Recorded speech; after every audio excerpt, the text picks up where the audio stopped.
ഞാനൊരു പ്രോത്സാഹനത്തിൻ്റെ വാക്ക് അല്പസമയം കൊണ്ട് പറയാനായിട്ടാണ് ഞാൻ ആഗ്രഹിക്കുന്നത്. അതിനാധാരമായിട്ട് ഞാൻ യോഹന്നാൻ്റെ സുവിശേഷം 12-ാമത്തെ അധ്യായത്തിൽ നിന്നാണ് ഒരു വേദഭാഗം ഞാൻ തിരഞ്ഞെടുത്തിരിക്കുന്നത്. ഏതൊരു കാര്യത്തിൻ്റെയും നമ്മുടെ പ്രാധാന്യം നമ്മൾ മനസ്സിലാക്കുന്നത് അതിൻ്റെ മനസ്സിലാക്കുന്നതാണ് അത് ഗൗരവമായി ചെയ്യാനായിട്ടുള്ള പ്രേരണ നമുക്ക് തരുന്നത്. ഇത് വളരെ പ്രധാനപ്പെട്ടതാണെന്ന് അറിയുമ്പോൾ നമ്മൾ അതിനുവേണ്ടി കമ്മിറ്റ് ചെയ്യും. ആത്മീയ ശുശ്രൂഷയുടെയും ദൈവ ശുശ്രൂഷയുടെയും കാര്യത്തിലും ഈ ശുശ്രൂഷയുടെ മഹത്വവും അതിൻ്റെ അനിവാര്യതയും മനസ്സിലാക്കുമ്പോഴാണ് അത് അതീവ ഗൗരവത്തോടെ ചെയ്യാനായിട്ട് നമ്മൾ നിർബന്ധിക്കപ്പെടുന്നത്. പലപ്പോഴും ശുശ്രൂഷാ ജീവിതത്തിൽ അതിനെ ലാഘവമായിട്ട് എടുക്കാനുള്ളൊരു പ്രവണത, അതിനെ അവഗണിക്കാനും ഞാനില്ല എന്ന് പറയാനുമുള്ള ഒരു പ്രവണത ശുശ്രൂഷകർക്ക് വരാനായിട്ട് സാധ്യതയുണ്ട്. പ്രത്യേകിച്ചും തിരിച്ചടികളൊക്കെ വരുമ്പോൾ, പ്രശ്നങ്ങളും വിമർശനങ്ങളും അതുപോലെ നിരാശപ്പെടുത്തുന്ന കാര്യങ്ങളുമൊക്കെ വരുമ്പോൾ ഞാനിതിൽ നിന്ന് അല്പം മാറി നിൽക്കാം, ഞാൻ കുറച്ച് കാലത്തേക്ക് പുറകോട്ട് മാറുകയാണ് എന്ന് പറയാനായിട്ടുള്ളൊരു സാധ്യതയുണ്ട്. ആരെങ്കിലുമൊക്കെ ചെയ്യട്ടെ, ഞാൻ ഇത്രയൊക്കെ ചെയ്യുന്നുള്ളൂ എന്ന് പറയാൻ സാധ്യതകളുണ്ട്. എന്നാൽ നമുക്ക് ഏൽപ്പിക്കപ്പെട്ടിരിക്കുന്ന ഈ ദൗത്യത്തിൻ്റെ പ്രാധാന്യം നമ്മൾ മനസ്സിലാക്കിയാൽ, അതിൻ്റെ ഗൗരവം നമുക്ക് മനസ്സിലാക്കിയാൽ, നമ്മെ പിന്നോട്ട് നയിക്കാൻ പറ്റിയായ ഒരു കാരണങ്ങളും ദൈവശുശ്രൂഷയുടെ കാര്യത്തിൽ ഇല്ലെന്നുള്ളതാണ് സത്യം. പ്രശ്നങ്ങളുണ്ടെന്നുള്ളതൊക്കെ ശരിയാണ്, ഒരുപാട് കാര്യങ്ങളൊക്കെ ഉണ്ടാവും, നമുക്ക് എതിര് വരാം. അതൊന്നും എന്നാൽ പിന്നെ ഞാൻ ചെയ്യുന്നില്ല എന്ന് പറയാൻ പറ്റില്ല. യിരെമ്യാവ് പറഞ്ഞതുപോലെ ഞാനിനി സംസാരിക്കുകയില്ല എന്ന് പറഞ്ഞാൽ, ആ വാക്ക് ഞാൻ കൃത്യം ഓർക്കുന്നില്ല, എൻ്റെ അസ്ഥികളിൽ അത് അടയ്ക്കപ്പെട്ടിട്ട് എൻ്റെ ഉള്ളിൽ തീ കത്തുന്ന പോലെയാണെന്ന് പറഞ്ഞു. പൗലോസ് പുസ്തകങ്ങളിലൊക്കെ അത് പറഞ്ഞിട്ടുണ്ട്. സുവിശേഷം പ്രസംഗിക്കുന്നില്ലെങ്കിൽ എനിക്ക് ദുരിതമാണ്. എന്തുകൊണ്ടാണ് അത് പറഞ്ഞത്? ഈ കാര്യത്തിന് ഗൗരവം മനസ്സിലാക്കിയപ്പോഴാണ്, അതിൻ്റെ പ്രാധാന്യം മനസ്സിലാക്കിയപ്പോഴാണ്, അതിൻ്റെ അനിവാര്യത മനസ്സിലാക്കിയപ്പോഴാണ്. അപ്പം നമ്മളും ജീവിതത്തിൽ ഓരോ പ്രയാസങ്ങളൊക്കെ വരുമ്പോൾ, ഇപ്പം ഇങ്ങനെ ഒരു മീറ്റിംഗ് വന്നാൽ തന്നെ ചിലപ്പോൾ ഈ വാദപ്രതിവാദങ്ങളൊക്കെ വരുമ്പോൾ എന്തിനാണ് അവിടെ പോണത്, എന്ത് ശുശ്രൂഷ ഇതാണോ എന്നങ്ങ് ചിന്തിച്ചു പോകാം. ചിലപ്പോൾ അത്ര നല്ല ആരോഗ്യകരമല്ലായിരിക്കും, പക്ഷേ ദൈവ ശുശ്രൂഷ അതിൽ നിന്ന് വിട്ടു പോകാനായിട്ട് അതൊന്നും ഒരു കാരണം അല്ല എന്ന് നമുക്ക് മനസ്സിലാകും. അതിനുള്ള ഒരു പ്രോത്സാഹന വാക്കാണ് ഞാൻ പറയാൻ ആഗ്രഹിച്ചത്. അത് യോഹന്നാൻ്റെ സുവിശേഷം 12-ാം അധ്യായത്തിൻ്റെ 20 മുതൽ 36 വരെ വാക്യങ്ങൾ അതിനാധാരമായിട്ട് നമുക്ക് വായിക്കാം. യോഹന്നാൻ 12-ന്റെ 20 മുതൽ 36 വരെ. നമ്മുടെ കർത്താവ് അപ്പസ്വലന്മാരൊന്നും ആത്മീയ ശുശ്രൂഷയിൽ ഉറച്ചു നിന്നത്, അവസാനത്തോളം നിന്നത് തിരിച്ചടികളില്ലാത്തതുകൊണ്ടായിരുന്നില്ല, പ്രശ്നങ്ങളും പ്രയാസങ്ങളും അവർ നേരിടാത്തതുകൊണ്ടായിരുന്നില്ല, അവരെ നിരാശപ്പെടുന്ന അനുഭവങ്ങൾ അവർക്കില്ലാത്തതുകൊണ്ടും ആയിരുന്നില്ല. അത് അനിവാര്യമാണ്, ഇതിൽ നിന്ന് പിന്നോട്ട് പോകാൻ നമുക്ക് അവകാശമില്ല എന്ന് മനസ്സിലാക്കിയതുകൊണ്ട് ആണ്. പെരുന്നാളിൽ ആരാധിക്കാൻ വന്നവരിൽ ചില യവനന്മാരുണ്ടായിരുന്നു. ഇവർ ഗലീലയിലെ ബെത്സയിദക്കാരനായ ഫിലിപ്പോസിൻ്റെ അടുക്കൽ ചെന്ന് അവനോട്, യജമാനനെ, ഞങ്ങൾക്ക് യേശുവിനെ കാണുവാൻ താല്പര്യമുണ്ട് എന്ന് അപേക്ഷിച്ചു. ഫിലിപ്പോസ് ചെന്ന് അന്ത്രയോസിനോട് പറഞ്ഞു. അന്ത്രയോസും ഫിലിപ്പോസും കൂടെ ചെന്ന് യേശുവിനോട് പറഞ്ഞു. യേശു അവരോട് ഉത്തരം പറഞ്ഞത്, മനുഷ്യപുത്രൻ തേജസ്കരിക്കപ്പെടുവാനുള്ള നാഴിക വന്നിരിക്കുന്നു. ആമേൻ ആമേൻ, ഞാൻ നിങ്ങളോട് പറയുന്നു, കോതമ്പ് മണി നിലത്ത് വീണ് ചാകുന്നില്ല എങ്കിൽ അത് തനിയെ ഇരിക്കും, ചത്തുവെങ്കിലോ അത് വളരെ ഫലം പുറപ്പെടുവിക്കും. തൻ്റെ ജീവനെ സ്നേഹിക്കുന്നവൻ അതിനെ കളയും, എന്നാൽ ഇഹലോകത്തിൽ തൻ്റെ ജീവനെ പകയ്ക്കുന്നവൻ അതിനെ നിത്യജീവനായി സൂക്ഷിക്കും. എനിക്ക് ശുശ്രൂഷ ചെയ്യുന്നവൻ എന്നെ അനുഗമിക്കട്ടെ. ഞാൻ ഇരിക്കുന്നിടത്ത് എൻ്റെ ശുശ്രൂഷക്കാരനും ഇരിക്കും. എനിക്ക് ശുശ്രൂഷ ചെയ്യുന്നവനെ പിതാവ് മാനിക്കും. ഗ്രീക്കുകാർ യേശുക്രിസ്തുവിനെ അന്വേഷിക്കുന്ന സംഭവമാണ് ഇവിടെ പറഞ്ഞിരിക്കുന്നത്. അവർ വന്ന് ഫിലിപ്പോസിൻ്റെ അടുത്ത് വന്ന് പറഞ്ഞു. ഫിലിപ്പോസ് അന്ത്രയോസിനോട് പറഞ്ഞു, കർത്താവിനോട് പറഞ്ഞപ്പോൾ കർത്താവ് ആ കാര്യത്തെപ്പറ്റി ഒന്നും പറയുന്നില്ല. പിന്നെ ആ ഗ്രീക്കുകാർക്ക് എന്ത് പറ്റിയെന്ന് പോലും നമുക്ക് അവിടെ അറിഞ്ഞുകൂടാ. പിന്നെ നമുക്ക് ചരിത്രം നമ്മളോട് പറയുന്നുണ്ടെന്നുള്ളൊരു സത്യമാണെങ്കിലും അവിടെ ഒന്നും പറഞ്ഞിട്ടില്ല. കർത്താവ് പിന്നീട് പറഞ്ഞത് കർത്താവിൻ്റെ തേജസ്സിനെ പറ്റിയാണ് പറഞ്ഞത്. മനുഷ്യപുത്രൻ തേജസ്കരിക്കപ്പെടാനുള്ള സമയം ആയിട്ടുണ്ടെന്ന് പറഞ്ഞു. പിന്നെ കർത്താവ് തൻ്റെ മരണത്തെപ്പറ്റിയാണ് പറഞ്ഞത്. പിന്നെ യോഹന്നാൻ്റെ സുവിശേഷം 12-ാം അധ്യായം മുഴുവൻ ഇതിനോടുള്ള കോണ്ടെക്സ്റ്റിലാണ് ബാക്കി കാര്യങ്ങളൊക്കെ പറയുന്നത്. ഇതിൻ്റെ തുടങ്ങുന്നത് തന്നെയും ലാസറിനെ ഉയർപ്പിച്ചതിൻ്റെ പ്രത്യാഘാതമായിട്ട് യഹൂദന്മാർ കർത്താവിനെ അഭിമുഖീകരിക്കുന്നതും പിന്നെ തള്ളാനും മേലെ കൊള്ളാനും മേലാത്തൊരു സ്ഥിതിയിലൊക്കെ വരുന്നതൊക്കെ ആ കോണ്ടെക്സ്റ്റാണ്. പിന്നെ ഓശാന, അവിടെ കർത്താവ് ചെയ്ത അടയാളങ്ങളെ പറ്റിയുള്ള ചർച്ചകളൊക്കെ വന്നു. ഇവൻ ആരെന്നുള്ള ചിന്തയൊക്കെ വരുന്ന ഒരു സമയത്താണ് ഗ്രീക്കുകാർ അന്വേഷിച്ച് വരുന്നത്. ഞാൻ ഈ വേദഭാഗത്തു നിന്ന് മനസ്സിലാക്കിയൊരു കാര്യം, കർത്താവിൻ്റെ ശുശ്രൂഷയിലേക്ക്, കർത്താവ് കാൽവരി ക്രൂശിലേക്ക് നടന്നു പോകുമ്പോൾ കർത്താവിനെ മുന്നോട്ട് കൊണ്ടുപോയത് തേജസ്സിനെ പറ്റിയുള്ള ചിന്തയായിരുന്നു, മഹത്വത്തെ പറ്റിയുള്ള ചിന്തയായിരുന്നു. ആ മഹത്വം കർത്താവിൻ്റെ മാത്രം മഹത്വമല്ല, അനേക പുത്രന്മാരെ തേജസ്സിലേക്ക് കൊണ്ടുപോകുന്ന ഒരു മഹാപരിപാടിയുടെ ഭാഗമായിട്ടാണ് അവിടുന്ന് ഇവിടെ നിൽക്കുന്നതെന്ന് മനസ്സിലായിട്ടാണ് കർത്താവ് പറഞ്ഞത്, ഞാൻ മരണത്തിലേക്ക് നടന്നു പോവുകയാണ് എന്ന് പറഞ്ഞു.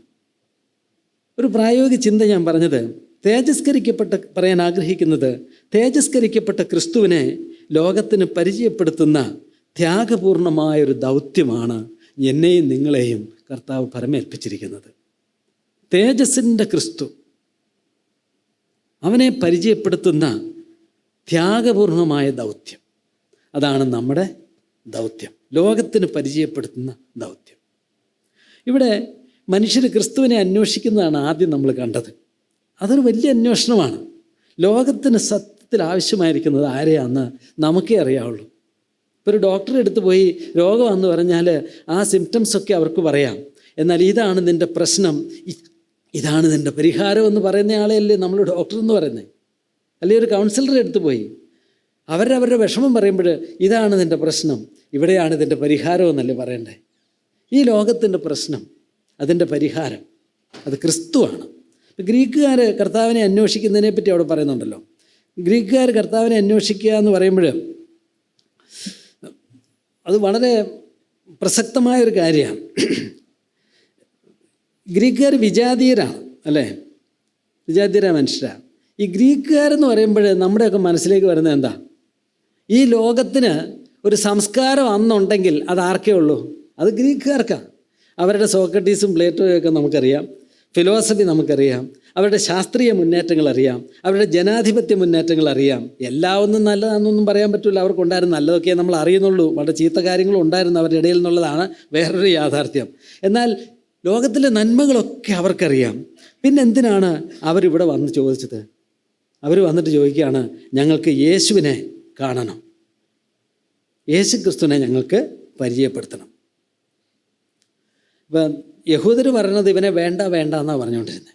ഈ ക്രിസ്തുവിനെ ഞങ്ങൾക്ക് വേണ്ട എന്ന്. അപ്പോൾ ഗ്രീക്കുകാർ വരുവാണ്, ഞങ്ങൾക്ക് യേശുവിനെ കാണാൻ ആഗ്രഹമുണ്ട്.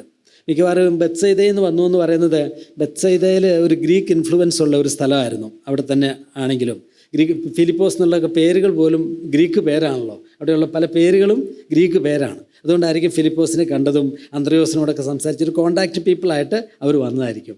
ഈ വേദഭാഗത്തെപ്പറ്റി ബൈബിൾ പണ്ഡിതനായ ബെങ്കൽ, ഗ്രീക്ക് ഭാഷയിൽ ടെക്സ്റ്റൊക്കെ ഉണ്ടാക്കി, അദ്ദേഹം പറഞ്ഞത് a prelude of the transition of God's kingdom from Jews to the Gentiles എന്നാണ്. അതായത് ദൈവപരിപാടി യഹൂദന്മാരിൽ നിന്നും ജാതികളിലേക്ക് കടക്കുന്നതിൻ്റെ, അങ്ങ് മാറുന്നതിൻ്റെ ഒരു സമാരംഭമാണ് ഈ വേദഭാഗം. ഒരു വാക്കേ പറഞ്ഞിട്ടുള്ളൂ, ഗ്രീക്കുകാർ അവനെ അന്വേഷിച്ചു എന്നതിൻ്റെ ഒരു കാര്യം. സത്യത്തിൽ നമുക്കറിയാം, ഗ്രീക്കുകാർക്ക് തത്വജ്ഞാനികളും ശാസ്ത്രജ്ഞന്മാരും എല്ലാം അവർക്ക് ഉണ്ടായിരുന്നു. പക്ഷേ അവരാണ് ആ ക്രിസ്തുവിനെ അന്വേഷിച്ച് വരുമ്പോൾ തന്നെ അതിൻ്റെ അർത്ഥം എന്താ? They are not satisfied with what they have. ഇതൊന്നും അവരെ യഥാർത്ഥത്തിൽ സംതൃപ്തിപ്പെടുത്തുന്നില്ല എന്നുള്ളൊരു സത്യം. ഇപ്പം കിഴക്ക് നിന്ന് വിദ്വാന്മാർ വന്ന് നമ്മൾ വായിക്കുന്നുണ്ട്. കർത്താവ് ജനിച്ചപ്പോൾ അവരും വിജാതികളാണ്. അവരെന്തിനാ ഇങ്ങോട്ട് വന്നേ? അവർ വന്നിട്ട് എന്താ ചോദിച്ചേ? ഇസ്രയേലിൻ്റെ രാജാവിനെ ഇവിടെ ജനിച്ചിട്ടുണ്ടല്ലോ, ഞങ്ങൾക്കൊന്ന് കാണണമെന്ന്. ഒരു ചെറിയ വരവാ അല്ലേ? പക്ഷേ സത്യത്തിൽ കിഴക്കും പടിഞ്ഞാറും, ഇത് പടിഞ്ഞാറുകാരാണ്. ജനിച്ചപ്പോൾ കിഴക്ക് നിന്ന ആൾ വന്നേ, ഇത് പടിഞ്ഞാറെന്നാണ്. ഗ്രീസ് പടിഞ്ഞാറാണല്ലോ. അവിടെ നിന്ന് ഇങ്ങോട്ട് വരിക, ഇത് അവിടെ നിന്ന് ഇങ്ങോട്ട് വരിക. എല്ലാവരും യേശുക്രിസ്തുവിനെ ഞങ്ങൾക്ക് കാണണം എന്ന് പറഞ്ഞതിൻ്റെ കാര്യം എന്താ? ഞങ്ങളുടെ പ്രശ്നങ്ങൾക്ക് പരിഹാരം വരുത്താനായിട്ട് അവന് കഴിയും. കോണ്ടെക്സ്റ്റ് നോക്കിയാൽ നമുക്കറിയാം, ലാസറിനെ ഉയർപ്പിച്ച സമയമാണെന്ന് ഓർക്കണം. ലാസറിൻ്റെ പുനരുത്ഥാനം അത് യഹൂദരുടെയിലൊരു ചർച്ചയായി. സത്യത്തിൽ കർത്താവിനെ അന്വേഷിക്കുന്ന മനുഷ്യരുടെ പ്രശ്നങ്ങളുടെ യഥാർത്ഥ പരിഹാരം ക്രിസ്തുവിലാണെന്നുള്ള ഒരു വെളിച്ചമാണ് ഇവിടെ നമ്മൾ വായിക്കുന്നത്. കർത്താവ് അവിടെ പറയുന്നുണ്ട്, മനുഷ്യപുത്രൻ തേജസ്കരിക്കപ്പെടാനുള്ള സമയം വന്നിരിക്കുന്നു. എനിക്ക് ഏറ്റവും ഇഷ്ടപ്പെട്ട ഇല്ലസ്ട്രേഷൻസ് ഒന്ന്, ഹോംലെറ്റീസ് പഠിപ്പിച്ചപ്പോൾ സാറ് പറഞ്ഞൊരു ഉദാഹരണമാണ്.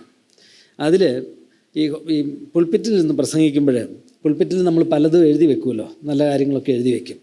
എന്നാൽ പുൾപ്പിറ്റിൻ്റെ ഇവിടെ ഒരു വശമുണ്ട്, ഇവിടെ നമ്മൾ മറിഞ്ഞിരിക്കുന്ന ഒരു ഭാഗമുണ്ട്. അവിടെ ഇങ്ങനെ എഴുതി വെച്ചിരിക്കുകയാണ്, sir we want to see Jesus. ഇത് കണ്ടിട്ട് വേണം നിങ്ങൾ പ്രസംഗിക്കാനെന്ന് പറഞ്ഞു. ഈ ഓഡിയൻസിലായിട്ട് വന്നിരിക്കുന്ന ആളുകളുണ്ടല്ലോ, അവർക്ക് നിങ്ങളെ കാണാനല്ല അവർ വന്നിരിക്കുന്നത്, നിങ്ങളുടെ തത്വജ്ഞാനം അറിയാനും അല്ല വന്നിരിക്കുന്നത്. ഞങ്ങളിവിടെ വന്നിരിക്കുന്നത് യേശു ക്രിസ്തുവിനെ കാണാൻ വേണ്ടിയിട്ടാണ്. ക്രിസ്തുവിനെ ഞങ്ങൾക്ക് കാണിച്ചു തരുമെന്ന്. ഒരു പ്രസംഗാനുള്ള ഉദ്ദേശം അതാണെന്ന് അന്ന് പറഞ്ഞത് 12 വർഷമായി. ഞാൻ ഒരിക്കലും മറക്കാത്തൊരു കാര്യം, അത്രയും ചെയ്യാൻ പറ്റില്ലെങ്കിലും മറക്കാത്തൊരു കാര്യമാണ്. ക്രിസ്തുവിനെ ആളുകൾക്ക് കാണിച്ചു കൊടുക്കുന്ന ഒരു ദൗത്യം. കാരണം ക്രിസ്തുവിന് മാത്രമേ ഈ പ്രശ്നത്തിന് പരിഹാരമുള്ളൂ, മനുഷ്യൻ്റെ പ്രശ്നത്തിന് പരിഹാരമുള്ളൂ. അതാണ് നമ്മുടെ കയ്യിൽ കർത്താവ് ഏൽപ്പിച്ചിരിക്കുന്നത്. സൈക്കോളജിസ്റ്റുമാർ പറയും, ഈ വാൺസും നീഡും തമ്മിലുള്ള വ്യത്യാസം പറയും. വാൺസ് എന്ന് പറഞ്ഞാൽ നമ്മുടെ ഡിസയേഴ്സാണ്, നമ്മുടെ മനുഷ്യൻ്റെ ആഗ്രഹങ്ങളാണ്. ആഗ്രഹങ്ങളല്ല പലപ്പോഴും അവൻ്റെ നീഡ് യഥാർത്ഥത്തിൽ, അല്ലെങ്കിൽ ഫെൽറ്റ് നീഡ്സ് എന്നും റിയൽ നീഡ്സ് എന്നും പറയുകയാണെങ്കിൽ. മനുഷ്യർക്ക് പല ആഗ്രഹങ്ങളും ഒക്കെ ഉണ്ടാവും, പക്ഷേ അവരുടെ യഥാർത്ഥ നീഡ് അതായിരിക്കില്ല. മനുഷ്യൻ്റെ യഥാർത്ഥ നീഡ് ക്രിസ്തുവാണ്. ആഗ്രഹം അവർ പല രീതിയിലൊക്കെ പറയായിരിക്കും, പല പല ആഗ്രഹങ്ങളുണ്ട്. ഈ ആഗ്രഹങ്ങൾക്ക് മനുഷ്യനെ തൃപ്തിപ്പെടുത്താനായിട്ട് കഴിയില്ല. അപ്പോൾ ഫിലിപ്പോസിൻ്റെ അടുത്ത് വന്നതുപോലെ ഇന്ന് നമ്മുടെ അടുത്ത് വന്ന് ലോകം അവർ നേരിട്ട് പറയായിരിക്കില്ലെങ്കിലും സത്യത്തിൽ അവരുടെ കാണുമ്പോൾ നമുക്കറിയാം അവരുടെ നീഡ് ഇതാണ്. They are looking for Jesus. അവർ കർത്താവിന് വേണ്ടി നോക്കുന്ന ആളുകളാണ്. ഞാൻ കഴിഞ്ഞ ദിവസം വായിച്ചപ്പോൾ ഞാൻ ഏതോ ഒരു എഴുത്തുകാരൻ്റെ, ഒരു ഹിസ്റ്റോറിയൻ, ഫസ്റ്റ് സെഞ്ചുറി ചരിത്രം എഴുതിയ ഹിസ്റ്റോറിയൻ്റെ പുസ്തകം വായിച്ചപ്പോൾ അദ്ദേഹത്തിൻ്റെ ഒരു വലിയ പ്രമേയം ഈ പ്രോസലൈറ്റ്സ് ജ്യൂസാണ് ക്രിസ്തീയ സഭയുടെ പുരോഗതിയിൽ ഏറ്റവും അധികം ആദിമ നൂറ്റാണ്ടിൽ പ്രാധാന്യം കൊടുത്തതെന്ന്. ഇപ്പോൾ കൊർന്നേലിയസിനെ നമുക്കറിയാം, എത്യോപ്യക്കാരൻ മന്ത്രിയെ നമുക്കറിയാം. അവർ മാത്രമല്ല, ഈ പൗലോസിൻ്റെയൊക്കെ പ്രവർത്തനം നോക്കിയേ, അവരൊക്കെ ചെന്നപ്പോൾ, അവർ ഓരോ സ്ഥലത്ത് ചെന്നപ്പോൾ അവരെ വിശ്വസിച്ച അനേക ആളുകളും ആരാണെന്നറിയോ? ഈ വിജാതീയ മതത്തിൽ നിന്ന് വന്നവരാണ്. ഇപ്പോൾ ഈ ആളുകൾ തന്നെ നോക്കിയാൽ നമുക്കറിയാം അവർ പ്രോസലൈറ്റ് ജ്യൂസാണ്. കാരണം യെരൂശലേമിൽ ആരാധിക്കാൻ വന്നവരല്ലേ. എന്തിനാ അവർ ആരാധിക്കാൻ യെരൂശലേമിൽ വന്നത്? അവർ ഗ്രീക്കുകാരല്ലായിരുന്നോ? ഇതൊക്കെ ഉണ്ടായിട്ട് അവർ ഈ യഹൂദൻ്റെ ദേവാലയത്തിലെ ആചാരാനുഷ്ഠാനങ്ങൾക്ക് വേണ്ടി അവരെന്തിനാ വന്നേ? അവർ പലതരം വന്നെങ്കിൽ അതിൻ്റെ കാരണം അവർക്കുണ്ടായിരുന്ന കൾച്ചറും സംസ്കാരത്തിനും തൃപ്തിപ്പെടുത്താൻ കഴിയാത്ത എന്തോ ഒന്ന് യഹൂദൻ്റെ മോണോതെയിസ്റ്റിക് ആചാരാനുഷ്ഠാനങ്ങൾ ആ കൾട്ടിലുണ്ടെന്ന് അവർ വിശ്വസിച്ചാണ് വന്നത്. പക്ഷെ വന്നപ്പോൾ അവർക്കൊരു കാര്യം മനസ്സിലായി. ഏതായിരിക്കും മനസ്സിലായത്? അതിനവരെ തൃപ്തിപ്പെടുത്താൻ കഴിയില്ല. അതാണ് അവർ കർത്താവിൻ്റെ അടുത്ത് വന്ന് ഞങ്ങൾക്ക് ഇവനെ ഒന്ന് കാണണമെന്ന് പറഞ്ഞ് വന്നത്. ഇന്നും ഈ സത്യം നമ്മൾ ഓർക്കണം. അപ്പോൾ നമ്മുടെ അടുത്തും ഫിലിപ്പോസിൻ്റെ അടുത്തൊക്കെ വന്ന പോലെ നമ്മൾ അതിൻ്റെ കോണ്ടാക്റ്റ് പേഴ്സൺസ് ആയിട്ട് നിൽക്കണം. രണ്ടാമത് ഞാൻ ഇതിൽ നിന്ന് ചിന്തിച്ചൊരു കാര്യം, ഈ ലോകത്തിന് ആവശ്യമുള്ള ക്രിസ്തു ഏതാണെന്ന് നമ്മൾ അറിയണം. ലോകത്തിന് ആവശ്യമുള്ള ക്രിസ്തു തേജസ്കരിക്കപ്പെട്ട ക്രിസ്തുവാണ്. അതായത് പുനരുത്ഥാനം ചെയ്ത ക്രിസ്തു, ഉയർത്തെഴുന്നേറ്റ് ജീവിക്കുന്ന ക്രിസ്തുവാണ് ലോകത്തിന് പരിഹാരം നൽകാനായിട്ട് കഴിയുള്ളൂ. ലോകത്തിൽ ഇന്ന് പല ക്രിസ്തുക്കളെയും സത്യത്തിൽ പ്രസംഗിക്കുന്നുണ്ടെന്നുള്ളതാണ് ഒരു സത്യം. യേശു കർത്താവ് അവരോട് പറയാണ്, അവരോട് ഉത്തരം പറഞ്ഞത്, മനുഷ്യപുത്രൻ തേജസ്കരിക്കപ്പെടാനുള്ള നാഴിക വന്നിരിക്കുന്നു. കർത്താവ് ഈ അന്വേഷണത്തെ വളരെ ഗൗരവമായിട്ടാണ് എടുത്തത്. അപ്പോൾ ലോകത്തിൻ്റെ ചിത്രത്തിൽ 2 തരത്തിലുള്ള ക്രിസ്തുവിനെ പറ്റി പറയാം. ഒന്ന്, ഈ ലോകപ്രകാരമുള്ള ഒരു ക്രിസ്തു. ഒരളവിൽ യഹൂദൻ്റെ ക്രിസ്തു വീക്ഷണം അതായിരുന്നു, അവരുടെ മശിക സങ്കല്പവും അതായിരുന്നു. ഈ ലോകപ്രകാരമുള്ള ഒരു രാജാവായിട്ടിരിക്കുന്ന ഒരു ക്രിസ്തുവായിരുന്നു. അവരുടെ പ്രശ്നങ്ങളൊക്കെ പരിഹരിച്ച്, അവരുടെ ഭക്ഷണ പ്രശ്നവും അവരുടെ ജീവിത പ്രശ്നങ്ങളും എല്ലാം പരിഹരിക്കുന്ന ഒരു ക്രിസ്തുവായിരുന്നു അവരുടെ മനസ്സിലുണ്ടായിരുന്ന ക്രിസ്തു. ശിഷ്യന്മാരും അതായിരിക്കും ഓർത്തെ, പൗലോസും അതാ ഓർത്ത്. അതല്ലേ പൗലോസ് പറഞ്ഞ, ഒരിക്കൽ ഞങ്ങൾ ക്രിസ്തുവിനെ ജഡപ്രകാരം അറിഞ്ഞിരുന്നു, ഇനിമേൽ അങ്ങനെ അറിയുന്നില്ല എന്ന് പറഞ്ഞില്ലേ? ഏതാ ഈ ജഡപ്രകാരം അറിഞ്ഞ ക്രിസ്തു? യേശു ക്രിസ്തുവിനെ അറിഞ്ഞ കാര്യമല്ലോ. അവരുടെ കോൺസെപ്റ്റിലുണ്ട് മശിക, ഈ ലോകത്തിന് പ്രകാരമുള്ള ഒരു പ്രശ്നപരിഹാരകനായിരിക്കുന്ന ഒരു ക്രിസ്തു. എന്നാൽ പൗലോസ് പിന്നീട് അറിഞ്ഞ ക്രിസ്തു ഏതാ? അത് വേറൊരു ക്രിസ്തുവാണ്. പുനരുത്ഥാനം ചെയ്ത് ജീവിക്കുന്ന ദൈവരാജ്യത്തിൻ്റെ ഉടമസ്ഥനായിരിക്കുന്ന വേറൊരു ക്രിസ്തു. ആ ക്രിസ്തുവാണ് പൗലോസിനെ മാനസാന്തരപ്പെടുത്തിയത്. ആ ക്രിസ്തുവിനെ കണ്ടതാണ് പൗലോസ് വ്യത്യാസപ്പെട്ടത്. നമ്മൾ ഇന്ന് ബൈബിൾ വായിക്കുമ്പോൾ ഇന്ന് ലോകത്തിൽ വരുന്ന അനേകർക്ക് വരുന്ന ഒരു പ്രശ്നം എന്ന് പറഞ്ഞാൽ, അവർ കാണുന്നത് ഒരു ലിബറലൈസ്ഡ് ക്രിസ്തുവിനെയാണ് കാണുന്നത്. അത് ബൈബിളിൻ്റെ ക്രിസ്ത്യാനികൾ തന്നെ, സോക്കോൾഡ് ക്രിസ്ത്യാനികൾ തന്നെ ബൈബിളിൽ വരുത്തി വെച്ച ഏറ്റവും വലിയ ഉപദ്രവം എന്ന് പറഞ്ഞാൽ ഈ ഗ്ലോറിഫൈഡ് ക്രിസ്തുവിനെ, ഈ തേജസ്സിൻ്റെ കർത്താവിനെ അവർ ഡീമിത്തോളജൈസ് ചെയ്ത് അതിൻ്റെ സൂപ്പർ നാച്ചുറൽ എലമെൻറ്റുകളെല്ലാം മാറ്റി വെച്ച് ഒരു നല്ല മനുഷ്യനാക്കി വെച്ചു. ഒരു ലോകത്തെ നന്നാക്കുന്ന ഒരു വലിയ മനുഷ്യനാക്കി. ആ ക്രിസ്തുവിനെ സത്യത്തിൽ ഇടർച്ചയല്ല ലോകത്തിന്. ആ ക്രിസ്തുവിനെ പ്രസംഗിച്ചാൽ ഇന്നും നമ്മളെ സ്വീകരിക്കും, നമ്മളെയൊക്കെ ആളുകൾ സ്വീകരിക്കും. നല്ലതല്ലേ? സ്നേഹിക്കാൻ സമാധാനത്തിൻ്റെ വക്താവൊക്കെ ആയിരുന്നു. ആ ക്രിസ്തുവിനെ ആളുകൾക്ക് ഇഷ്ടമാണ്. പക്ഷേ മരിച്ചിട്ട് ഉയർത്തെഴുന്നേറ്റവൻ, റോമാലേഖനത്തിൽ പറഞ്ഞ പോലെ യേശു ക്രിസ്തു മരിച്ചവൻ, മരിച്ചിട്ട് ഉയർത്തെഴുന്നേറ്റവൻ, ഈ ക്രിസ്തുവിനെ പ്രസംഗിച്ചാലോ? ക്രിസ്തു മരിച്ചു എന്ന് പറഞ്ഞാൽ തന്നെ അറിയാം. പാപപരിഹാരമായി മരിച്ച, ഉയർത്തെഴുന്നേറ്റ് ജീവിക്കുന്ന ഏക രക്ഷിതാവ് എന്ന് മറ്റൊരുത്തനുമില്ല എന്ന് പറയുന്ന ആ ക്രിസ്തുവിനെ പ്രസംഗിച്ചാൽ നമുക്ക് തല്ല് കിട്ടുമെന്നുള്ള ഉറപ്പല്ലേ? അത് ലോകത്തിൻ്റെ ഇടർച്ചയാണ്. ആ ക്രിസ്തുവാണ് നമ്മുടെ പ്രസംഗത്തിൻ്റെ വിഷയം. പലപ്പോഴും ലോകത്തിൽ നമുക്ക് പോലും ചിലപ്പോൾ വരാവുന്നത് ഈ ക്രിസ്തുവിനെ ഒരു ലോക സുഖങ്ങളൊക്കെ ശരിയാക്കി തരുന്ന, നമുക്ക് സുഖമായിട്ട് ഇവിടെ ജീവിപ്പിക്കുന്ന ഒരു ക്രിസ്തുവായിട്ട് പ്രസൻറ്റ് ചെയ്താൽ അങ്ങനെയാണല്ലോ ഒരുപാട് ആളെ കൂട്ടുന്നത്. ക്രിസ്തുവിൻ്റെ അങ്ങനെ ഒരു ചിത്രം കൊടുക്കും. നമ്മുടെ കാര്യങ്ങളൊക്കെ ചെയ്തു തരുന്ന ഒരു നല്ല ആളാണ്, ഞങ്ങളുടെ അടുത്ത് പോരെ, ഈ ക്രിസ്തു എല്ലാം പരിഹരിച്ച് തരുന്ന ഒരാൾ വരും. നമ്മൾ പ്രസൻറ്റ് ചെയ്യുന്ന ക്രിസ്തു അതല്ല. തരാമെന്ന് പറഞ്ഞ ക്രിസ്തു അല്ല. നിങ്ങളുടെ ജീവൻ പോകും എന്ന് പറയുന്ന ക്രിസ്തുവിനെയാണ് നമ്മൾ പ്രസംഗിക്കുന്നത്. ലാഭമുണ്ടെന്ന്, ഇവിടുത്തെ ലാഭങ്ങൾ പറയുന്ന ക്രിസ്തു അല്ല. എല്ലാം കൊടുക്കണമെന്ന് പറഞ്ഞ ക്രിസ്തുവിനെ പ്രസംഗിക്കുമ്പോൾ ആരാ നമ്മുടെ കൂടെ വരിക? ആരും വരികയില്ല. എന്നാൽ അതാണ് പുതിയ നിയമത്തിൻ്റെ ആത്മാവതാണ്. കർത്താവും പറയുന്ന വാക്ക് നമുക്കറിയാം. അത് പറഞ്ഞിട്ട് കർത്താവ് പറഞ്ഞില്ലേ, മനുഷ്യപുത്രൻ്റെ മരണത്തെപ്പറ്റിയാണ് കർത്താവ് പറയുന്നത്. ഞാൻ തേജസ്സിൻ്റെ കർത്താവിനെ പറ്റി പറയുമ്പോൾ ചില വാക്യങ്ങൾ എൻ്റെ മനസ്സിൽ വന്ന് പറയാം. ലൂക്കോസ് 24:26 വാക്യം നമ്മൾ വായിക്കുന്നുണ്ട്. ക്രിസ്തു ഇങ്ങനെ കഷ്ടം സഹിച്ചിട്ട് തൻ്റെ മഹത്വത്തിൽ കടക്കേണ്ടതല്ലയോ എന്ന് പറഞ്ഞു. ഇപ്പോൾ ക്രിസ്തുവിൻ്റെ കഷ്ടതയെപ്പറ്റി ശിഷ്യന്മാർ സംശയിച്ചപ്പോൾ കർത്താവ് ആ വേദഭാഗങ്ങളൊക്കെ എടുത്തു കൊടുത്തിട്ട് അവരോട് പറയുകയാണ്, ക്രിസ്തു ഇങ്ങനെ കഷ്ടം സഹിച്ചിട്ട് മഹത്വത്തിൽ കടക്കേണ്ടതല്ലയോ. ക്രിസ്തുവിൻ്റെ കഷ്ടത, ക്രിസ്തുവിൻ്റെ മഹത്വം, സുവിശേഷത്തിൻ്റെ 2 മേജർ പോയിൻറ്റ്സാണ്. കൊരിന്ത്യലേഖനം 15-ാം അധ്യായത്തിൽ സുവിശേഷം എന്താണെന്ന് പറഞ്ഞപ്പോൾ പൗലോസ് പറഞ്ഞ 2 പോയിൻ്റ് അതാ. അവൻ തിരുവെഴുത്തുകളും പ്രകാരം നമ്മുടെ പാപങ്ങൾക്ക് വേണ്ടി മരിച്ചു. It's A unique death. സാധാരണ മരണമല്ല, മനുഷ്യവർഗത്തിൻ്റെ പാപത്തിന് വേണ്ടിയുള്ള മരണം. അതിനെയാണ് കർത്താവ് മനുഷ്യപുത്രൻ്റെ ഉയർത്തപ്പെടൽ എന്നൊക്കെ കർത്താവ് പറയുന്നത്. മനുഷ്യപുത്രൻ ഉയർത്തപ്പെടുമ്പോൾ എല്ലാവരെയും എങ്കിലേക്ക് ആകർഷിക്കുമെന്ന് പറഞ്ഞു. അത്ഭുതം പ്രവർത്തിച്ച ക്രിസ്തു അല്ല ലോകത്തെ ആകർഷിച്ചത്.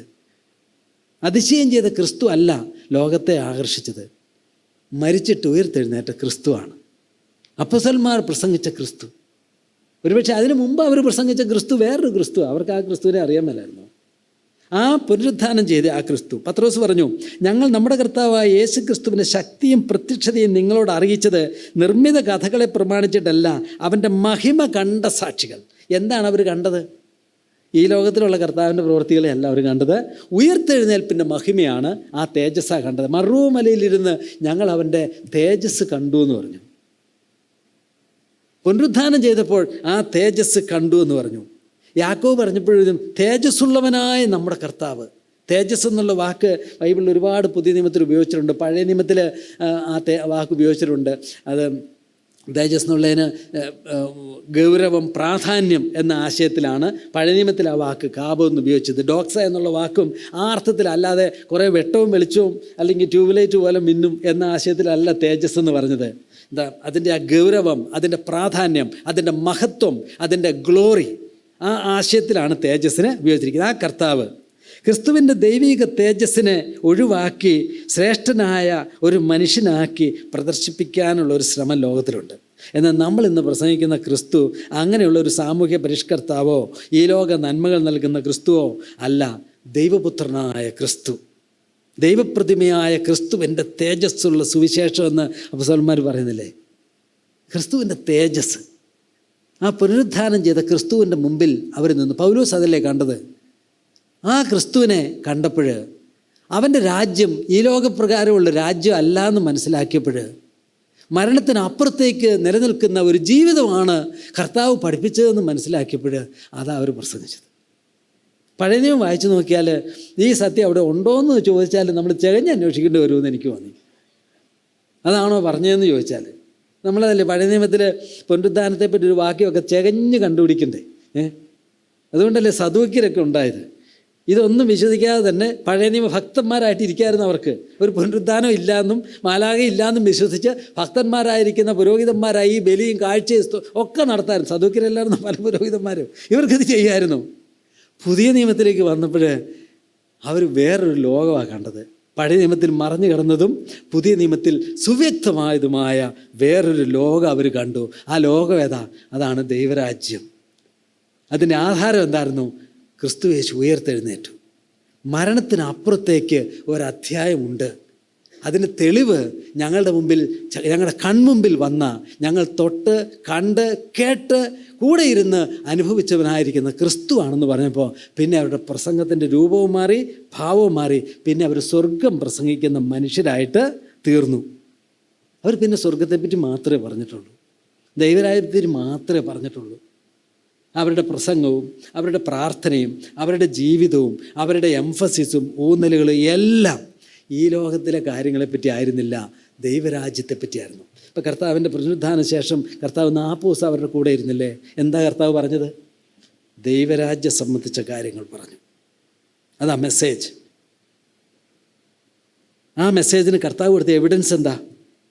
താൻ ജീവിച്ചിരിക്കുന്നുവെന്ന് അവർക്ക് അനേക ദൃഷ്ടാന്തങ്ങളെ കാണിച്ചു കൊടുത്തു. ഈ മെസ്സേജ് ശരിയാണെന്ന് പറയാനുള്ള തെളിവെന്താ? യേശു ക്രിസ്തു മരിച്ചിട്ട് ഉയർത്തെഴുന്നേറ്റു. എന്നിട്ട് പറഞ്ഞു അതിൻ്റെ ശക്തിയാണ് പരിശുദ്ധാത്മാവെന്നും പറഞ്ഞു. നമുക്ക് മെസ്സേജ് എന്താ? ഒരു സ്വർഗം ഉണ്ടെന്നാണ് നമ്മൾ പറഞ്ഞ മെസ്സേജ്.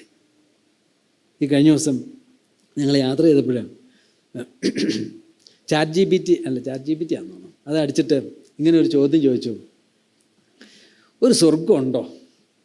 ഉണ്ടെങ്കിൽ അത് എങ്ങനെ പ്രാപിക്കാൻ കഴിയും എന്ന് ചോദിച്ചു. അപ്പോൾ അവർ പറഞ്ഞു ഒരു സ്വർഗമുണ്ട്. വിശ്വാസിയാണോ എന്ന് ചോദിക്കണം പുള്ളിയോട്. സ്വർഗമുണ്ട്, എന്നാൽ നിങ്ങൾ ആളുകൾ ഉദ്ദേശിക്കുന്ന പോലെ അതൊരു സ്ഥലമല്ല, it's A state of being എന്ന് പറഞ്ഞു. ആ സ്റ്റേറ്റ് ഓഫ് ബീയിങ് എന്ന് മാത്രമല്ല, ആ പ്രത്യേകത സത്യം, നീതി, സമാധാനം, സ്നേഹം, ഇതൊക്കെ ഇതിൻ്റെ പെർഫെക്ഷനിൽ വരുന്ന ഒരവസ്ഥയാണ് സ്വർഗം എന്ന് പറഞ്ഞു. ചേട്ടാ അത് നമ്മൾ പറഞ്ഞ പോലെ തന്നെ ഇരിക്കുന്നല്ലോ എന്ന് ഓർത്തു. നമ്മൾ തന്നെ പറഞ്ഞു, നമ്മളൊക്കെ പറഞ്ഞിട്ട് അവർ കണ്ടുപിടിക്കുമോ ഇത് കേട്ടാൽ മാത്രം. അന്നേരം ചോദിച്ചു, അപ്പോൾ ഇതെങ്ങനെ ഒരു മനുഷ്യന് പ്രാപിക്കാൻ കഴിയുമെന്ന് ചോദിച്ചു. അതാണല്ലോ അടുത്തത്. അന്നേരം പറഞ്ഞു, മനുഷ്യൻ്റെ പരിശ്രമം കൊണ്ട് ഇത് സാധിക്കുകയില്ല എന്ന് പറഞ്ഞു. ചേട്ടാ അത് നമ്മൾ പറയുന്ന പോലെയാണല്ലോ. ചാറ്റ് ജി പി ടി ഏത് കമ്പനി ചൈനക്കാരൻ്റെ അല്ലായിരിക്കും, അതല്ല അവരാണെങ്കിൽ അത് പറയല. നമ്മൾ പറയുന്ന പോലെ തന്നെയാണല്ലോ. അപ്പോൾ പിന്നെ എങ്ങനെ പ്രാപിക്കാനായിട്ട് കഴിയുമെന്നായി എനിക്ക് തോന്നുന്നു. നമ്മൾ പറയാതെ തന്നെ യേശുക്രിസ്തുവിനെ ചോദിച്ചോന്ന് അറിഞ്ഞൂടാ, അതിനൊരു മാർഗം ഉണ്ടെങ്കിൽ അത് ക്രിസ്തു ഉള്ളൂ എന്ന് പറഞ്ഞു. കാരണം ക്രിസ്തു ആണ് പറഞ്ഞത് മനുഷ്യൻ്റെ പ്രയത്നം കൊണ്ട് ഈ പെർഫെക്ഷൻ പ്രാപിക്കാൻ പറ്റില്ല, കാരണം എല്ലാവരും എത്ര പെർഫെക്റ്റ് ആയാലും കുറവുണ്ടല്ലോ എന്ന് പറഞ്ഞു. അപ്പോൾ ഇത് ക്രിസ്തു അല്ലാതെ ഇതിനൊരു മാർഗ്ഗമില്ല. അപ്പോൾ അവർ പുള്ളിയോട് ചോദിച്ചു, അപ്പോൾ ക്രിസ്തു എന്നൊക്കെ നിങ്ങൾ പറയുമ്പോൾ ഞാനൊരു ഹിന്ദുവോ ഒരു അവിശ്വാസിയോ ആണെങ്കിൽ നിങ്ങൾ ഈ ക്രിസ്ത്യാനിയുടെ സുവിശേഷം എന്തിനാണ് പറയുന്നത്? എന്തിനാ അങ്ങനെ പറഞ്ഞതെന്ന് ചോദിച്ചു. അന്നേരം പറഞ്ഞു, ഞാൻ അങ്ങനെ പറഞ്ഞതല്ല, ലോജിക്കലായിട്ട് ചിന്തിച്ചാൽ അങ്ങനെ ഒരു ഉത്തരവേ പറയാൻ കഴിയുള്ളൂ എന്ന് പറഞ്ഞു. ചേടാ അതാ എൻ്റെ ഉത്തരവെന്ന് പറഞ്ഞു. അപ്പോൾ ഒരു അവിശ്വാസിയോടാണെങ്കിൽ നിങ്ങളിത് എങ്ങനെ പറയുമെന്ന് ചോദിച്ചു. അവിശ്വാസികളാണെങ്കിൽ അവരുടെ നല്ല കാര്യങ്ങളൊക്കെ നിങ്ങൾക്ക് ഉണ്ടെന്ന് പറയും, എന്നാലും നിങ്ങൾക്ക് ഇതുവരെ സ്വർഗം വേണമെന്ന് നിങ്ങൾ പറയുവാണെങ്കിൽ, ഇതാണെങ്കിൽ നിങ്ങളുടെ പ്രവൃത്തി കൊണ്ട് കഴിയില്ല. അത് കർമ്മമാർഗ്ഗമല്ലേ നിങ്ങൾ പറയുന്നത്, അത് നടക്കുകയല്ല. ഒരു മാർഗം ഓഫർ ചെയ്തിട്ടുണ്ടെങ്കിൽ വഴിയും സത്യവും ജീവനും ഞാനാവുന്നു എന്ന് പറഞ്ഞ് യേശുക്രിസ്തു ഉള്ളൂ എന്ന് പറഞ്ഞു. അപ്പം ഞാനോർത്ത് ഇത് അന്നേരം ചോദിച്ചു, ഇതൊരു ബിസിനസ് പരിപാടിയല്ലേ നിങ്ങൾ ഈ പറഞ്ഞത്? ഇത് നിങ്ങളൊരു ബിസിനസ് പ്ലാറ്റ്ഫോം അല്ലേ, നിങ്ങളെന്താ ഇത് പറഞ്ഞതെന്ന് ചോദിച്ചു. കാര്യം ഞങ്ങളൊരു ബിസിനസ് പ്ലാറ്റ്ഫോം ആണെങ്കിലും ഇങ്ങനെയുള്ള ചോദ്യങ്ങൾക്ക് ലോജിക്കലായിട്ട് ഇങ്ങനെ ഉത്തരം പറയാൻ പറ്റുള്ളൂ എന്ന് പറഞ്ഞു. ഞാൻ അത് വായിച്ചപ്പോൾ ഞാൻ ഓർത്തു, ചിന്തിച്ച ഈ ഉത്തരവേ ഉള്ളൂ അല്ലേ? ഏതാ ഉത്തരം? വരുവാനുള്ളൊരു സ്വർഗത്തെപ്പറ്റി പറഞ്ഞില്ലെങ്കിൽ ഒരു പ്രതീക്ഷയില്ല. അങ്ങനെ ഒന്നും ഉണ്ടെങ്കിൽ അത് കർത്താവായ യേശുക്രിസ്തു അല്ലാതെ മറ്റൊരാൾക്കും പറയാനില്ല. നമ്മളീ പറയുന്ന സുവിശേഷമാണ് ഇവർ പറയണേ. അത് ഈ കഴിഞ്ഞ ദിവസം ധ്രുവരാഠിയുടെ ഒരു മെസ്സേജ് ഞാൻ കേട്ടു. ചില ഗ്രോക്ക് എന്ന് പറയുന്ന ഇതിനകത്ത് AI എഴുതി ഇന്ന ആളുകൾ ആരൊക്കെയാണെന്ന് ചോദിച്ചാൽ മറുപടി പറഞ്ഞ കേട്ട് അവർക്ക് വല്ലാതെ ദേഷ്യം വന്നു. അവിടെ സത്യം പറയുമല്ലോ ഈ സാധനം, അതുകൊണ്ട് അത് നോക്കരുതെന്നൊക്കെ പറഞ്ഞ് നരേന്ദ്രമോദിക്ക് ഇവിടെയൊക്കെ ആരാന്നൊക്കെ ചോദിച്ചപ്പോൾ പറഞ്ഞ മറുപടി അവർക്ക് വല്ലാതെ വിഷമം ഉണ്ടാക്കി കളഞ്ഞു. ഇതിനോട് ചോദിക്കാനും മേല. അതുകൊണ്ട് അതൊക്കെ തടസ്സപ്പെടുത്തുമെന്ന് പറഞ്ഞു. സത്യമായിട്ട് ചിന്തിച്ചാൽ ഇതേ ഉത്തരവുള്ളൂ. ചുരുക്കം പറഞ്ഞാൽ കറങ്ങിത്തിരിഞ്ഞ് ഇവിടെ എത്തുമ്പോൾ, പണ്ട് ഏതോ ഒരു കോസ്മോളജിസ്റ്റ് പറഞ്ഞതുപോലെ, നൂറ്റാണ്ടുകളായിട്ട് ശാസ്ത്രജ്ഞന്മാർ കണ്ടെത്തി അന്വേഷിച്ച് അവസാനം ഒരു രഹസ്യം കണ്ടെത്തി, ഞങ്ങൾ കണ്ടെത്തി എന്നും പറഞ്ഞൊരു മല കയറുന്ന പോലെയാണ്. കണ്ടെത്തി എന്ന് പറയുമ്പോൾ കുറേ ദൈവശാസ്ത്രജ്ഞന്മാർ അവിടെ ഇരിക്കുക, ഞങ്ങൾ ഇതല്ലേ നേരത്തെ പറഞ്ഞതെന്ന്. ഈ ഭൂമിയുടെ ഉൽപ്പത്തിയെപ്പറ്റി പറഞ്ഞപ്പോൾ പറഞ്ഞാൽ ഇത് തന്നെയല്ലേ ഞങ്ങൾ നേരത്തെ പറഞ്ഞേ, തമ്പുരാൻ സൃഷ്ടിച്ചാന്ന് ഞങ്ങളിതല്ലേ പറഞ്ഞതെന്ന്. പ്രിയപ്പെട്ടവരെ, നമ്മളൊരു കാര്യം ഓർക്കണം. നമ്മൾ പറയുന്ന കാര്യം ഈ ലോകത്തെപ്പറ്റി അല്ല നമ്മൾ പറയുന്നത്. കർത്താവായ യേശു ക്രിസ്തുവിൽ മനുഷ്യവർഗത്തിൽ ലഭിക്കുന്ന തേജസ്സിനെ പറ്റിയാണ്. യാതൊരു ജാള്യതയും കൂടാതെ, ഭയപ്പാടും കൂടാതെ ഈ സത്യം പറയാൻ നമുക്ക് സാധിക്കും. തേജസ്സിൻ്റെ കർത്താവിനെ നമുക്ക് പ്രസംഗിക്കാനായിട്ട് കഴിയും. മരിച്ചു പോയ ഒരു ക്രിസ്തുവിനെ പറ്റി അല്ല നമുക്ക് പറയാനുള്ളത്. മരിച്ചിട്ട് ഉയർത്തെഴുന്നേറ്റ് ജീവിക്കുന്ന ഒരു രക്ഷിതാവിനെ പറ്റി നമുക്ക് പറയാനുള്ളത്. അതാണ് സത്യത്തിൽ ലോകത്തിന് ആവശ്യം. അതേ ലോകത്തിനും ഉണ്ടെങ്കിൽ അതേ പറയാനായിട്ടുള്ളൂ. കഴിഞ്ഞ ദിവസം ഒരു അലക്സ് ഒക്കോണറിനോട് ജസ്റ്റിൻ ബ്രെയ്ലി എന്ന് പറഞ്ഞൊരു ക്രിസ്ത്യൻ അപ്പോളജിസ്റ്റ് വാദിക്കുന്നത് ഞാൻ കേട്ടു. അപ്പോൾ ഇത് ഒക്കോണറാണെന്ന് എനിക്ക് തോന്നുന്നു കേട്ടോ. അദ്ദേഹത്തിന് അദ്ദേഹം പറഞ്ഞു വന്നപ്പോൾ ഇദ്ദേഹം ചോദിക്കുന്നൊരു ചോദ്യമുണ്ട്. അപ്പം നിങ്ങൾ ഈ പറഞ്ഞു വരുന്നത് നെഹിലിസ്റ്റിക് ആർഗ്യുമെൻ്റ് അല്ലേ എന്ന് ചോദിച്ചു. എന്ന് പറഞ്ഞാൽ അവസാനം ഇതിനൊന്നും അർത്ഥമില്ല, ഒരു പ്രതീക്ഷയില്ല എന്നല്ലേ നിങ്ങൾ പറയുന്നത്? ഇതിന് ബേസിസ് ഇല്ലല്ലോ, ഒരു പർപ്പസ് ഇല്ലല്ലോ ജീവിതത്തിന്. തിന്നുക കുടിക്കുക, നാളെ ചാകുമല്ലോ. പൗലോസ് പുസ്തകം പറഞ്ഞ അതേ പോയിന്റ് അതല്ലേ നിങ്ങൾ പറയുന്നത്? എന്തെങ്കിലും പർപ്പസ് ഉണ്ടെങ്കിൽ അപ്പുറം പോകേണ്ടതെന്ന് ചോദിച്ചു. സത്യത്തിൽ എന്താ ഉത്തരം? ഒരു പർപ്പസ് ഉണ്ടെങ്കിൽ, ഒരു മീനിങ് വരണമെങ്കിൽ കർത്താവായ യേശു ക്രിസ്തുവിനെ പറഞ്ഞേ പറ്റുള്ളൂ. അതുകൊണ്ടാണ് ഗ്രീക്കുകാർ കർത്താവിനെ അന്വേഷിച്ച് വന്നത്. അതുകൊണ്ടാണ് ചിന്തിക്കുന്നവർ യേശുവിൻ്റെ അടുക്കിലേക്ക് വന്നത്. അതുകൊണ്ട് അവരോടാണ് നമ്മൾ ഈ സുവിശേഷം പറയുന്നത്. തേജസ്സിൻ്റെ കർത്താവിനെ പറ്റി നമ്മൾ പ്രസംഗിക്കണം. മരിച്ചിട്ട് ഉയർത്തെഴുന്നേറ്റ ക്രിസ്തു. സത്യം പറഞ്ഞാൽ നമ്മുടെ സുവിശേഷം വളരെ ലളിതമാണ്, ഏറ്റവും ലളിതമാണ്. ഏത് കൊച്ചു കുഞ്ഞിനും കൈപൊക്കി സ്വീകരിക്കാവുന്ന തരത്തിലുള്ള ലളിത സുവിശേഷമാണ്. But that is the profoundest philosophy humans can attain. ഒരു മനുഷ്യവർഗത്തിന് നേടിയെടുക്കാവുന്ന ഏറ്റവും അർത്ഥപൂർണമായിരിക്കുന്ന ആഴമുള്ള വസ്തുത ഈ സുവിശേഷമാണ്. കാൾ ബാർത്ത് എന്ന് പറഞ്ഞ ഒരു ഏറ്റവും ഈ അടുത്ത കാലത്ത് ജീവിച്ച ഒരു നിയോ ഓർത്തഡോക്സ് ഒരു ചിന്തകനാണ്. എന്നാലും പല ഗുണവും ചെയ്തിട്ടുണ്ട്. അദ്ദേഹം ഒത്തിരി പുസ്തകങ്ങളൊക്കെ എഴുതി. അവസാനം അദ്ദേഹത്തോട് ചോദിച്ചു, നിങ്ങൾ ഈ പറഞ്ഞതിൻ്റെയൊക്കെ അവസാനം എന്താണെന്ന് ചോദിച്ചു. അന്നേരം പറഞ്ഞു, Jesus loves me this I know, for the Bible cess me so. ഇതാ എൻ്റെ സത്യം എന്ന് പറഞ്ഞു.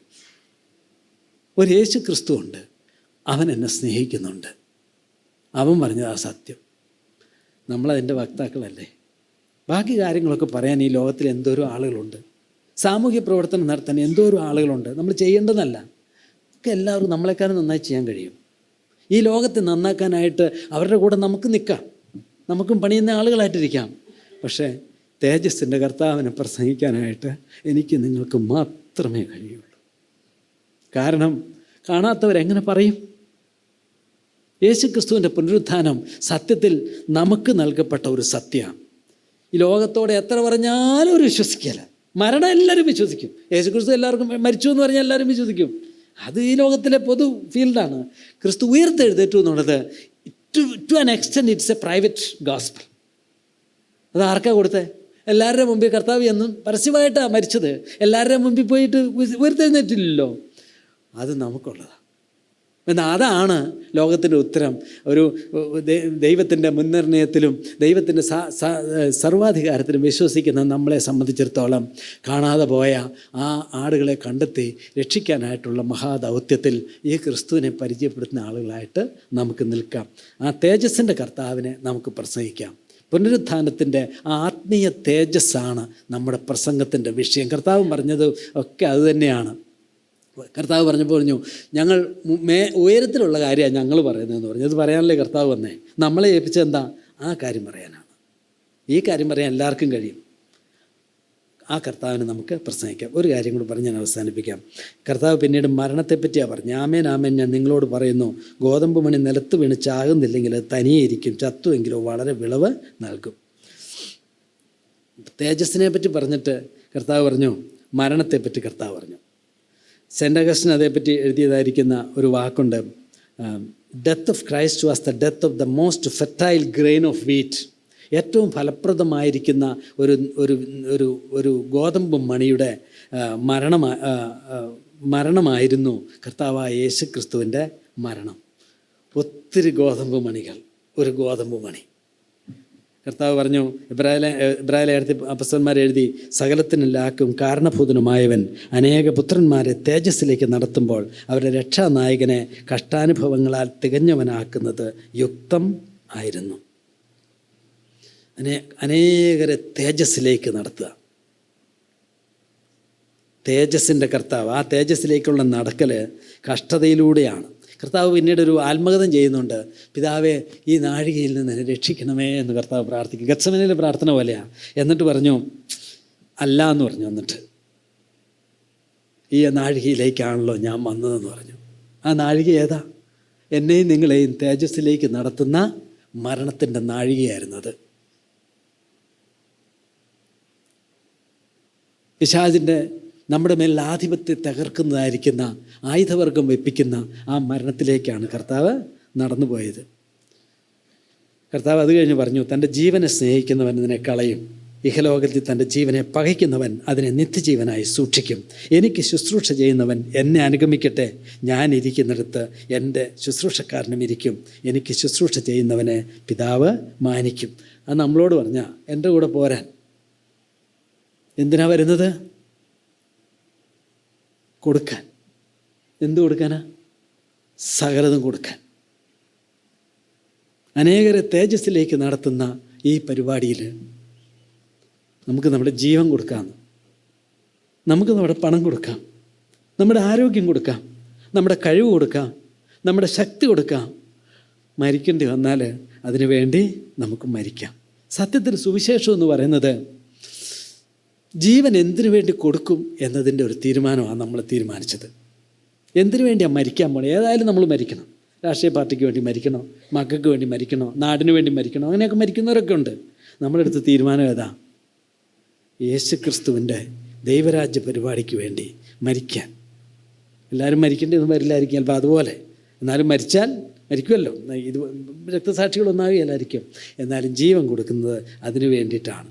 കഷ്ടത എല്ലാവർക്കും ഉണ്ട്. കർത്താവ് പറഞ്ഞാൽ എല്ലാവർക്കും ഈ ലോകത്തിൽ കഷ്ടതയുണ്ട്. പക്ഷേ എന്തിനു വേണ്ടി കഷ്ടം സഹിക്കാനാണ് തീരുമാനിച്ചേ? ക്രിസ്തുവിന് വേണ്ടി കഷ്ടം സഹിക്കാം, ദൈവരാജ്യത്തിന് വേണ്ടി കഷ്ടം സഹിക്കാം. കഷ്ടതയിൽ നിന്ന് രക്ഷപ്പെടാൻ ആർക്കും കഴിയല.